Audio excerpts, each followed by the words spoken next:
The first thing I think is, oh, they finally gonna explain me why I did not pass the security clearance for the police job.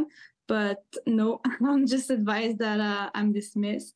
And again, without any reason. 26-year-old Miriam Ikhlef's dream job to be a Montreal police officer, something she was close to achieving before being told she failed her last exam, the security check. So at this point, I was done with the decision, and I couldn't understand any reasonable reason behind this decision. Miriam Ikhlef holds a certificate in criminology and a bachelor's degree in security and police studies. She had been working as a 911 dispatcher for 13 months until her attempt at climbing up the ranks was cut short.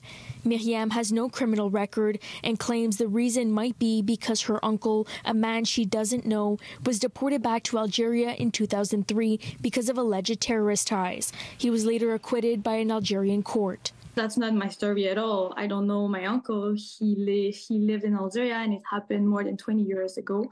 So, of course, that's the only thing I could think about, because there's nothing else in my life that I could be held accountable for any wrongdoing. The first investigator who did my security clearance, he knew about this information. Ikhlef is suing the police force in the city of Montreal, with the case to be heard by a labor arbitrator. The president of the union representing 911 dispatchers, Guylaine Dion, wrote in a statement, "The objective is to reinstate Mrs. Ikhlef to her job with financial compensation.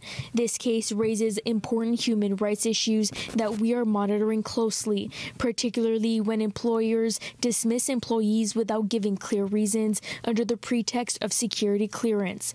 The question also arises as to the extent to which the Plante administration is aware and condones these types of practices." I'm hoping that the new chief of police, Mr. Daguerre, will help me going through this difficult situation, and I would say unreal situation, because I think he's the right person to understand what I'm going through, and that I'm not being judged on the person who I am, but on prejudices about where I'm coming from, about my family. City News spoke to Montreal Police Chief Fadi Daguerre and asked for a statement on Miriam's situation. He refused to comment. An arbitration session is scheduled for October.